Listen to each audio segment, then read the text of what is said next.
So I'm Dr. Lindsay Van Dyke. I'm board certified in diabetes, endocrinology, and metabolism. And today we're going to talk about weight management, which is a complex condition. It's just as complicated as diabetes care. And so it deserves the same kind of integrated and comprehensive approach. If you have questions, go ahead and put them in the chat so we can answer them as we go. And I'm going to share my screen here so we can start looking at the data. Okay. Very good. So weight management is, like we said, is tricky. And in fact, it hasn't really been that long that we've even had a board for obesity.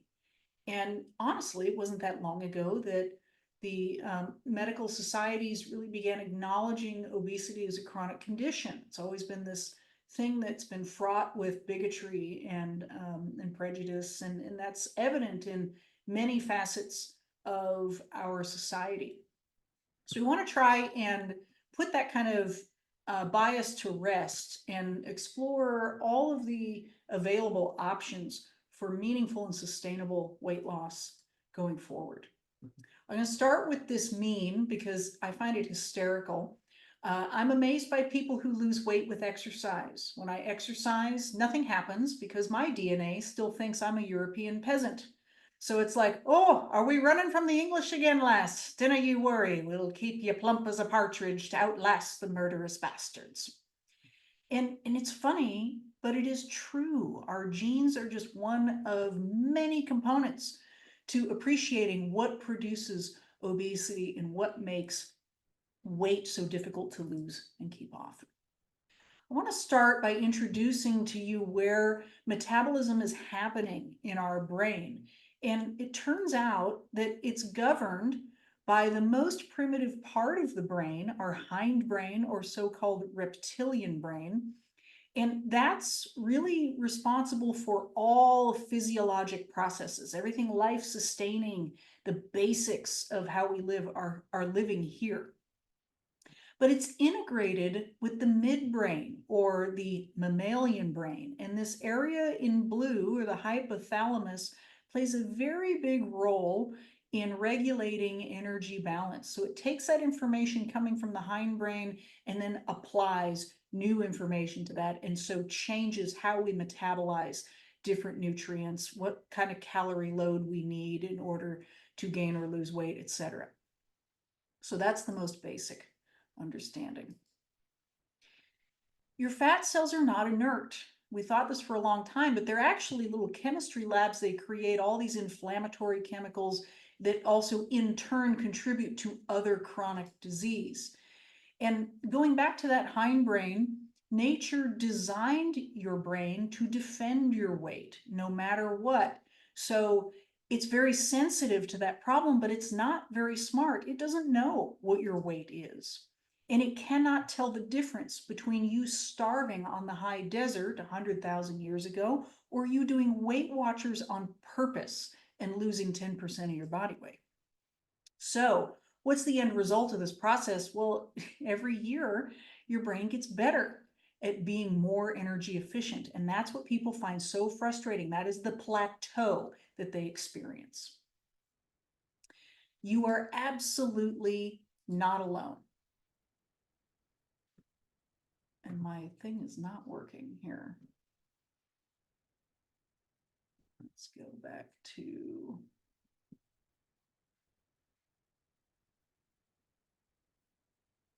Let me see if I can't fix this. Why is it not working? Okay, let's try this now.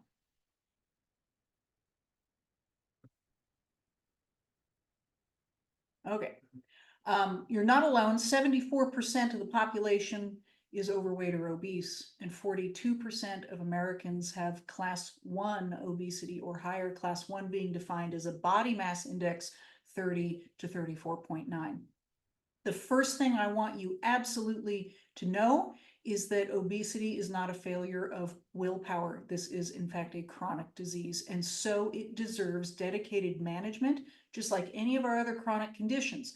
You have high cholesterol problems, heart disease, statins are a major part of that treatment plan. If you're having constant high blood pressure, we might use a medicine like lisinopril, metoprolol, hydrochlorothiazide. If you have diabetes, we wouldn't think for a second to say, oh, well, maybe you haven't tried hard enough. We start metformin or insulin or Ozempic, what have you. All right, let's try this again. Okay, so let's build our roadmap to success. And in order to be successful, we have to understand how this process of obesity works, and that empowers you to be able to control it.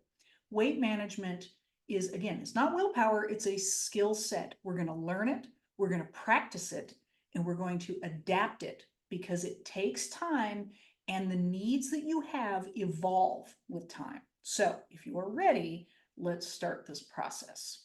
Number one, it's so fundamental that people are invested in their own food. You should enjoy the process of selecting it, even preparing it, and then measuring it. How much energy are you consuming? It's important that part of that investment means that we learn about what food means to us. There's a psychological component and how this affects our goals. We have to be committed to movement because that is how nature designed us. It takes a minimum of about 30 minutes of moderate exercise most days of the week just to maintain your normal insulin sensitivity. If we're talking about meaningful weight loss, then we're talking about an hour per day of moderate to high intensity exercise. Okay, and this is in line with what cardiology tells us we should be doing anyway. Strength training, 100% fundamental to the goal of fat loss. Let's go back to that concept of psychology here. We have to acknowledge how psychology and food intertwine because they are enmeshed. We train our kids in reward behaviors, comfort behaviors. Every major celebration, milestone in our lives, holidays, they all center around the table. We have to acknowledge how mental health care can affect food intake and how untreated mental needs are going to affect food intake. Acknowledge when we notice binge eating patterns and when we engage in deprivation behaviors. It's very important for long-term success that we reconnect the mind to the intuitive eating patterns that your body is born with, okay? And you know that that's true because you look out at other animals in the world and you do not see pathologic overeating or binging that is outside of their normal physiologic parameters. Let's always keep in mind that there is no medicine or surgery that is going to take care of 100% of what we need.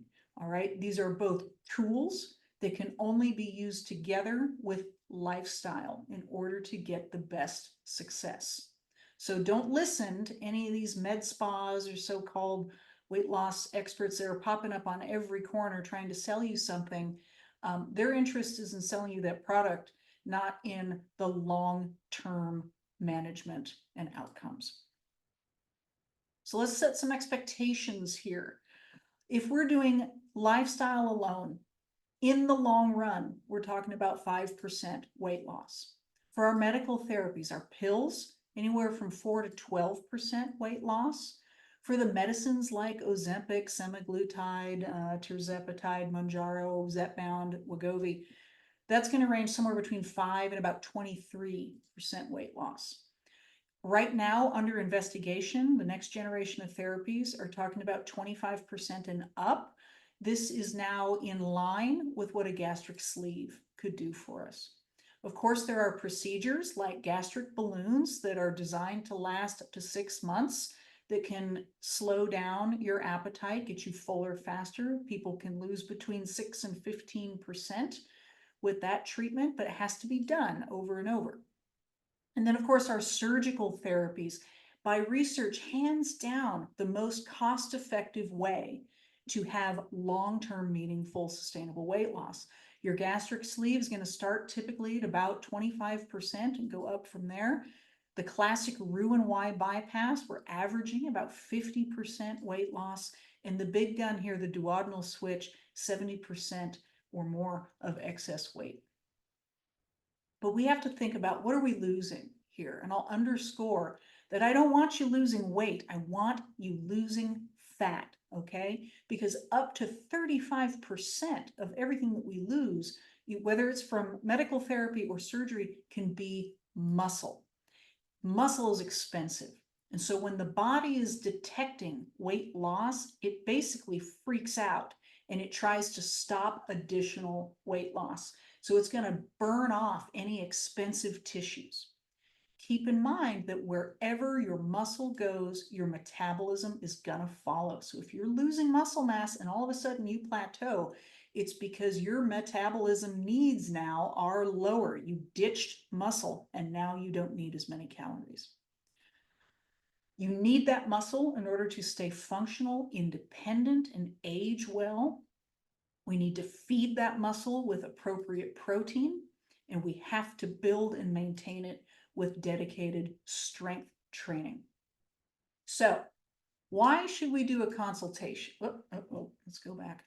Why should we do a consultation? We need to examine, what have we done in the past? What worked? What didn't work? Why didn't it work? What kinds of relationships do we have with food? Are there medical problems or medications that we're taking that are causing weight gain? I need to check for endocrine causes of weight gain, because sometimes there are rare conditions like Cushing's syndrome that are just going to be working against you all the time. Most importantly, sleep apnea, something that's always working against you all the time. Let's find out what you're made of, because once we know how much muscle mass you have, how much fat mass you have, then we can know how much energy you need, how much energy to maintain, how much energy to lose, how much protein do you need to feed that muscle mass. And then with that consultation, we examine what medications or surgeries, combination therapies would be the best plan for you, because what works for your friend down the road at the compounding pharmacy or whatever, it's not necessarily going to work well for you, or you may not be a safe candidate for that intervention. So I'm going to leave you with some parting words here, and then I want to just give you opportunity to ask questions. You unequivocally deserve to be treated by someone who is an expert in metabolism, okay? And it's not a simple condition. So anytime someone is saying, hey, you need to eat less and exercise more, they are not appreciating the subtleties that are involved in human metabolism over time, okay? We've been providing comprehensive weight management since 2018. And in our experience, our patients thrive when they're getting enough time with their doctor, when they have easy access to the resources they need, and that they are empowered to understand the disease and modify the approach when it's needed. We want them to be able to lean on all of these advances in medical surgical therapies, because the future is bright for weight management in the next 10 years. So if you like what we've had to say about this, I encourage you to work with us. You're making an investment in your wellness, and we know that you're going to get your best results ever. If you think this could be useful to someone you know, of course, tell them about us. We have a lot of availability. It's fairly easy to get in, and we typically can see someone within about 2-week period or so. On the right here, I just want to illustrate my staff. I have the best staff in the business. There's no question. On the left there, that's Miss Jackie. She's the boss of us all. She runs the show. She can answer questions. If there's any kind of reimbursement questions, about any of that stuff, she knows the answers. Nurse Pam in the middle there, she is my primary lifestyle coach, and she is the best damn diabetes nurse I've ever known. I just want to acknowledge that we were voted top doctors by Fort Worth Magazine this year. We're very proud of that. You, of course, can find us on the socials as listed below. This discussion will be posted to the YouTube channel for review if you want to go back over any of that information. And if you're wanting to talk to us about a consultation, you can call us at that number or text us if that's most convenient for you. So I'm going to get out of this and let's see if we have questions in the chat. All right. First question we have is, can protein powder get stored as fat and slow down digestion and weight loss? So a complicated question. What gets stored as fat? Anything, or beg pardon, any energy consumption that is in excess of what you require is going to be stored as fat. Okay, and it doesn't mean, it doesn't matter if that energy consumption that you took in was all protein or all carbs or all fat itself. If the body is tallying up the balance at the end of the day and it's like, we had an extra 200 calories, well, we're going to make a small amount of fat to store that. Okay, and the old adage, of course, is about 3,500 calories constitutes a pound of fat. Now, can protein powder slow down your digestion or slow down weight loss? So the rate of digestion depends on what macronutrients you are taking in. If you take in a high fat or a high protein meal, we know that you are going to have a slower digestive process than if you ate simple carbohydrates. Okay, if you had liquid carbohydrates like sweet tea or something, that's going to go right into the bloodstream and move that sugar up immediately, and then you're going to have a crash a little bit later. This is quick. If there's fat, there's fiber, there's protein in the stomach, it's going to slow the whole process down, which is good for blood sugar changes, right? Because instead of a spike, we're going to get a smooth rolling hill, and that's a good thing. So yes, high protein is going to slow gastric emptying, slow digestion, slow blood sugar changes. Will it slow your weight loss? It's going to slow weight loss if the protein intake is in excess of the total energy that you need at any given period. Okay, so let's say that we did your body composition and we said, okay, well, you're carrying this much muscle and this much fat, and it costs, 1,400 calories for you to just sit there and just run your body. And when we factor in how active you are and all that stuff, then we say, your daily metabolism is going to be, maybe it's 1650. So then we will assign an energy balance goal of, let's say, 1500 to effect some weight loss. And we'll extrapolate your protein target from that. So if you're loading super duper amounts of protein, but you're doing that with, 1600 calories, or 1,700 calories in a day, then yes, you're going to slow down the weight loss because you're not creating any kind of a meaningful deficit. What other questions do we have about weight today?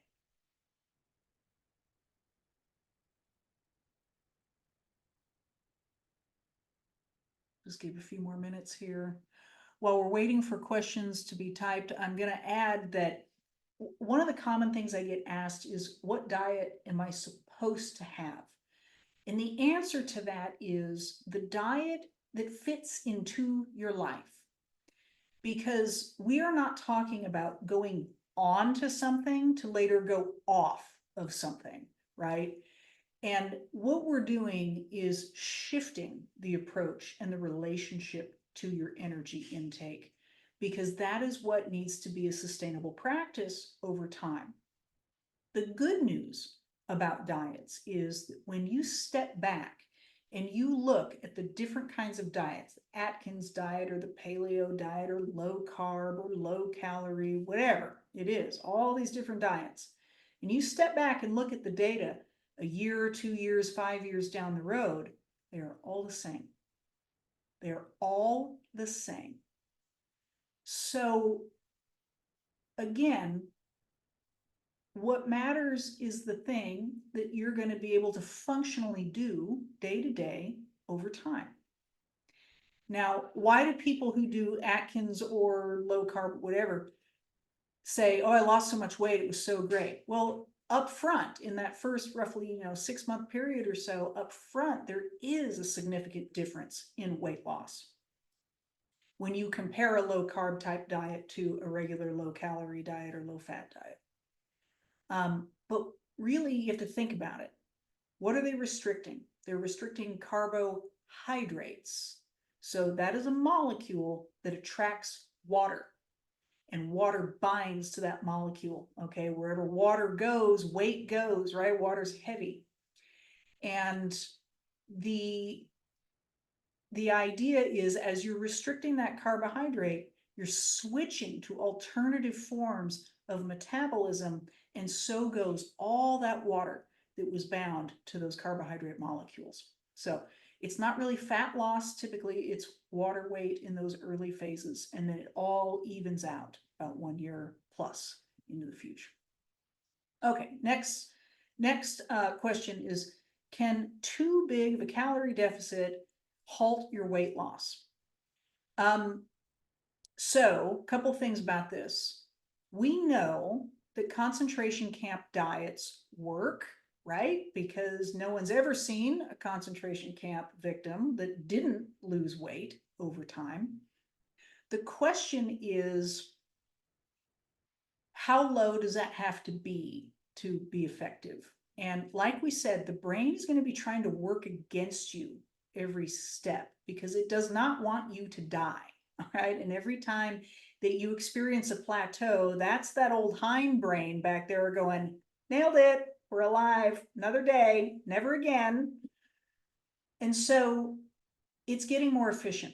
Now, when people go under significant weight loss journeys, either from a gastric sleeve or what have you, and they lose and then they stop, that's the brain, thumbs up, not dying today. So they have to reduce their calories again. And what's the brain going to do? It's going to go, oh, no, not again. So it's going to lower its metabolic threshold, survive again.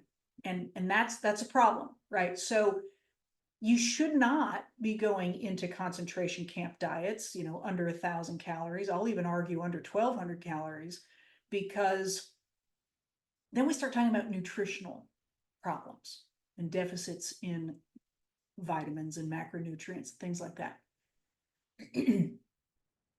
So we have to look at the body composition there.